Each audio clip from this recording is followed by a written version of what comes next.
The moment I heard the teacher laugh at my son, something in my chest cracked open like dry wood under pressure. And before we dive in, comment which country you're watching from because what you're about to hear still echoes in my head every time I pass that school building.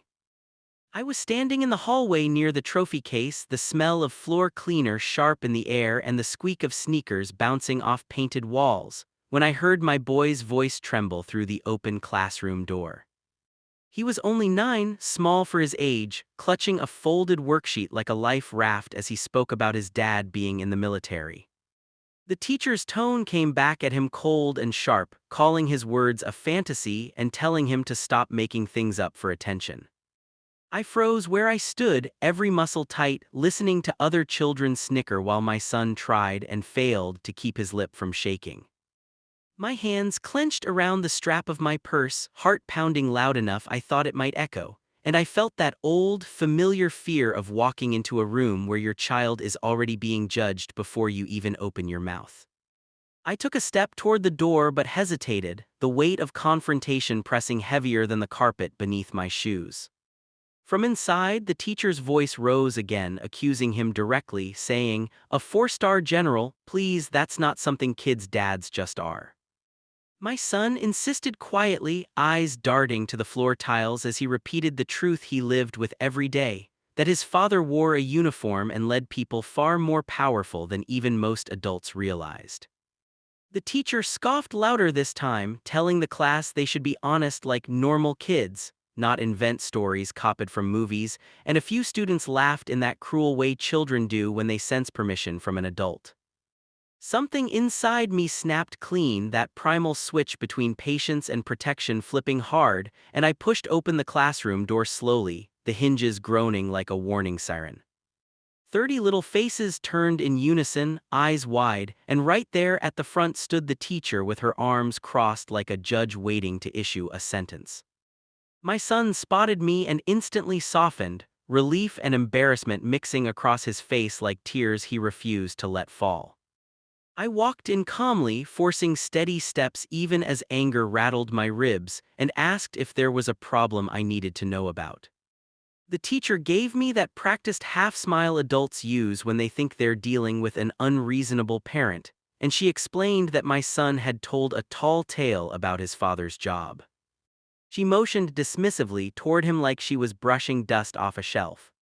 I told her quietly that he was telling the truth, keeping my voice composed while the entire room leaned closer, senses sharp with the raw scent of conflict. She raised an eyebrow, unimpressed, and asked me point-blank if I was seriously claiming my husband was a four-star general, like it was the most ridiculous thing anyone had ever said in that classroom. My jaw tightened, words sticking to the roof of my mouth because I suddenly realized something deeper was happening here than just disbelief. It was disrespect layered with assumption. I explained that my husband wasn't in town often due to duties, that our family keeps a low profile by necessity, but that everything my son said was accurate. More titters rippled through the students, and the teacher smiled thinly before suggesting maybe my son needed to see the school counselor for lying habits. That word burned like acid as it hit me, and I could feel my palms sweating with the effort to remain civil in front of all those children. I asked if she had ever considered checking facts before humiliating a child, and her shoulders stiffened as though someone dared to question her authority for the first time in years. She reminded me sharply that she ran her classroom and wouldn't tolerate fantasies treated as truth.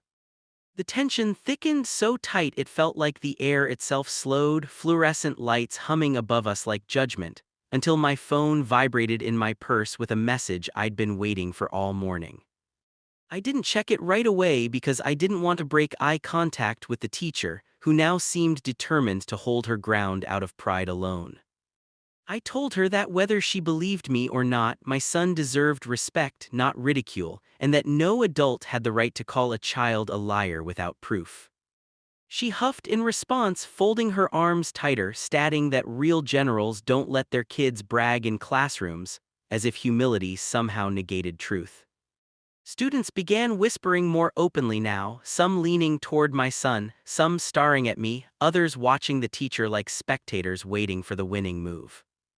I reached out and rested a hand on my son's shoulder, feeling him tremble underneath my fingertips, a reminder that this wasn't just about words but about trust. The hallway bell rang outside, muffled through concrete walls, but no one moved, everyone locked in place like we were standing at the edge of something about to tip over. I finally pulled my phone out and glanced at the screen, where one short text glowed brighter than the classroom lights. "He's on his way." I pocketed my phone without letting the teacher see the shift it caused in me, steadying my breath while the class remained suspended in uneasy silence.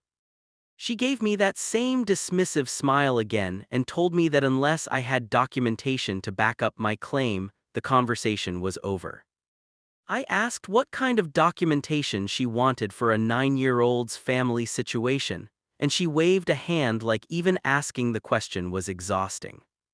My son looked between us, confusion replacing fear, sensing something important was happening far beyond spelling tests or math drills. I told him gently to sit back down, though every instinct screamed to scoop him up and leave, but I knew walking away would feel like surrender. The teacher straightened her papers on the desk like that small action restored control, then said she'd be reporting the lying incident to the school counselor anyway. The word hit me again, heavier this time, and I saw a few children's faces crease in discomfort as they realized things had gone too far. Still no one spoke. I stepped closer to her desk, lowering my voice but not my resolve, reminding her that accusing a child from a place of assumption could cause lasting harm. She replied coolly that children need to learn consequences when they fabricate stories, her gaze sliding past me like I was irrelevant noise. Something rose in me then that felt dangerously close to fury, but I held it back, knowing escalation without strategy only feeds the fire. I told her plainly that I would address this through proper channels if necessary and requested that she retract the accusation until facts were verified. She laughed, actually laughed, and that sound, sharp and ringing, cut deeper than her words.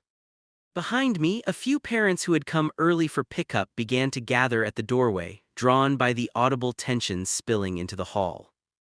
Their murmurs layered into a low hum, shifting the atmosphere as witnesses always do, power redistributing when eyes multiply. The teacher appeared annoyed now, realizing this wasn't staying private. She instructed everyone to focus on their assignments, though no pencils moved, every student's attention glued to the standoff. One parent whispered to another, eyes flicking toward my son, then toward me, curiosity blending with concern. I turned back to him, giving a tiny nod meant to offer reassurance, though my stomach churned with uncertainty.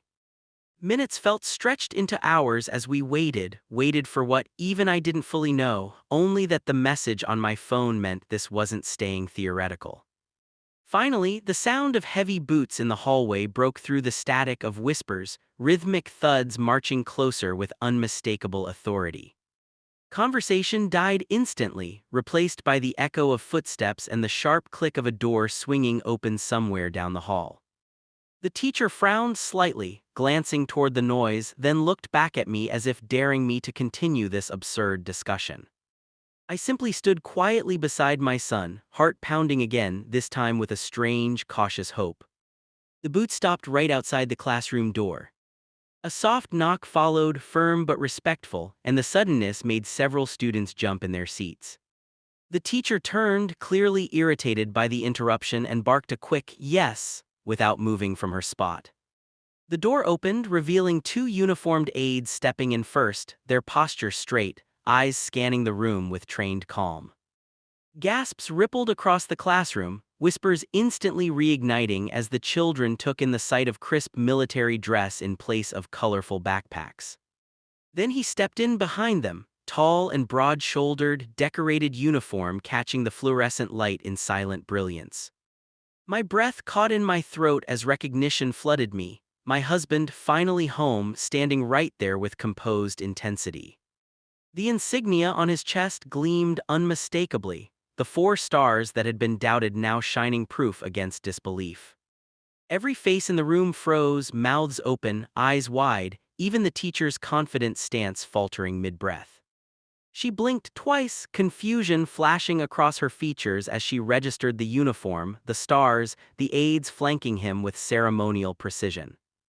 My husband scanned the room until his eyes landed on our son, then me, his expression softening only slightly as he took in the situation at a glance. He approached slowly, boots steady against tile, each step amplifying the weight of his presence like a drumbeat of reality. One aide quietly announced his rank and name to the teacher, whose color noticeably drained as the words settled in. She swallowed hard, suddenly speechless, the power dynamic shifting violently in a matter of seconds. Parents near the door leaned forward to see better, their whispers escalating into audible disbelief at the unfolding twist. The children stared like statues, watching their classmate's story transform into undeniable truth before their eyes. My husband stopped beside our son, resting a reassuring hand on his shoulder exactly where mine had been earlier. In a calm, even voice that somehow filled the entire room, he asked if there was a problem with his child telling the truth about his family. The silence that followed was so thick I could hear the faint buzz of the overhead lights and the rustle of paper no one dared touch. The teacher tried to speak but stumbled over the start of a sentence, lips pressed together as she searched desperately for footing. She finally began to offer an apology that sounded more like confusion than remorse, her composure unraveling as easily as thread pulled too suddenly. My son stood taller now, eyes glowing with vindication and something warmer, pride reclaimed. I watched my husband remain steady, professional, yet deeply protective, embodying authority far different than the false kind my child had just faced. And as the teacher's voice cracked mid-sentence, it became clear she understood far too late the weight of the mistake she'd made. The teacher finally managed a full apology, her voice shaking as she admitted she had acted inappropriately and made assumptions with no basis. My husband didn't raise his voice or posture. His calm was far more unsettling than anger as he asked what disciplinary procedures existed for demeaning a student in front of peers. Her response came out rushed and disorganized, a string of administrative jargon about counseling referrals and internal reviews that only emphasized panic. Parents at the door now openly watched, some crossing their arms, others shaking their heads as whispers became blunt commentary about what they were witnessing. One mother stepped forward and spoke up about having heard the accusation herself, stating clearly that it was unacceptable regardless of who the father turned out to be. That moment shifted the air again, no longer our family alone standing against misconduct, but a collective voice rising in defense of dignity. The principal was summoned within minutes, arriving breathless and clearly flustered, eyes darting between the uniformed general and the shaken teacher. My husband explained the event succinctly, each calm sentence landing with heavier force than any raised voice ever could. The principal's face tightened as he listened, jaw working beneath practiced politeness while nodding toward the teacher with visible disappointment. He issued a formal apology to us on behalf of the school, assuring us that the incident would be documented and investigated immediately.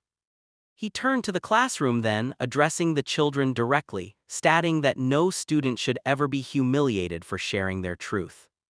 My son squeezed my hand, the tension of the past hour releasing like air from a balloon as validation finally settled fully into him.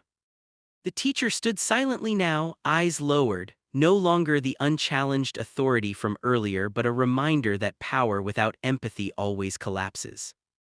The principal asked her to step outside while arrangements were made, and she complied without resistance, shoulders slumped as she exited into the hallway where parents watched wordlessly. A counselor entered next to reassure the students, explaining that adults make mistakes too and must be held accountable just like anyone else. The aides remained discreetly near the door, the steady presence a visual reinforcement that truth had weight. After the classroom calmed, my husband knelt beside our son, praising his courage for speaking honestly even when doubted. I watched tears finally slip from my child's eyes, not from fear now but from emotional release, the kind that washes away humiliation and replaces it with self-worth. Parents began to approach quietly, offering supportive words and small smiles to us both, many apologizing that they hadn't spoken sooner. Each acknowledgement layered healing onto a wound we hadn't realized had cut quite so deeply. We were escorted to the principal's office where official incident reports were filed, documentation completed, and assurances made that corrective training would be implemented schoolwide. The school district later placed the teacher on administrative leave pending investigation into her conduct, and mandatory sensitivity training was rolled out as a result. Word spread fast through the community, sparking broader conversations about bias, assumption, and the responsibility educators have to protect rather than shame. What began as a quiet humiliation transformed into a catalyst for accountability far beyond our own classroom. At home that evening, our son talked more than he had all week, replaying the moment his dad stepped through the classroom door like a hero from one of the stories everyone had doubted. I listened as he described the look on his classmates' faces, the shift he felt inside himself, the way standing in truth suddenly didn't feel lonely anymore. My husband and I exchanged glances across the dinner table, both silently understanding how close our child had come to learning the wrong lesson about truth and credibility. We talked openly about why people sometimes dismiss stories that don't fit their expectations, and how important it is to remain rooted even when doubted. We reminded him that bravery isn't always loud, it's often a quiet voice repeating truth until it's heard. Later, I sat alone reflecting on how easily authority can misuse its position, and how essential community voices are when justice needs reinforcement. Witnesses, accountability, professionalism, they weren't abstract concepts anymore but living forces we saw play out firsthand. Our child slept that night not as the boy accused of lying but as a kid who learned that truth, once proven, stands taller than any doubt. In the weeks that followed, his confidence bloomed noticeably. Teachers treated him differently, classmates with newfound respect. The incident became a story parents shared as both warning and inspiration, proof that even small voices deserve protection. The school implemented parent observer days and clearer reporting systems, changes born directly from what happened to our family. I returned to that hallway once months later, the trophy case still gleaming, the cleaner still sharp in the air, but the memory now carried a different weight. What once felt like a corridor of humiliation had transformed into a testament of resilience and accountability. I ran my fingers gently along the cold glass and smiled, knowing how far we'd come from that first moment of disbelief. Authority means nothing without integrity, and trust is only real when backed by humility. So if you took something from this story, remember, never let anyone's disbelief silence your truth, and don't forget to like, share, and comment where you're watching from and what standing up for your truth means to you.